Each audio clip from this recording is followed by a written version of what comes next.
first pool bonding at first time mag-swimming ng mga housemates sa loob ng bahay ni Kuya. In-enjoy nila, grabe. Tumatak talaga sa kanila ang happenings na ito. Kitang-kita ang tuwa sa kanilang galaw at mukha. Ay natin pag-uusapan sa video ito, and pa-subscribe for more PBB Collab 2.0 updates. Maraming salamat. Hindi ba nakapag-swimming ito ngang si Carmel dahil baka daw datnan siya? Syempre, hindi naman nagpahuli ang lahat ng housemates na talagang in-enjoy ang swimming sa loob ng bahay ni Kuya at first time nilang gawin ito. Napakasayang tignan ang mga kabataang Pinoy at nag-request pa kay Kuya ng kabataang Pinoy team song nila at sumayaw sa pool. Kitang-kita rin ang kaseksihan at kagwapuhan ng mga housemates, kaya naman trending ito sa social media at pinag-uusapan.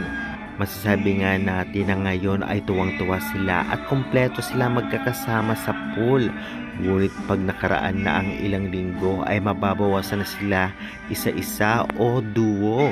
Kaya naman syempre memories ito para sa kanila, kaya in-enjoy na nila. At pinayagan naman ito ni Kuya. Nagtanong pa nga ang ilang housemates kung bawal maligo at ang sabi ni Kuya, wala naman daw siyang pinagbabawal na maligo sa pool. Kaya naman syempre sugod agad ang housemates. Kaya congratulations housemate, i-enjoy nyo lamang yan sa loob ng bahay ni Kuya, kabataang Pinoy.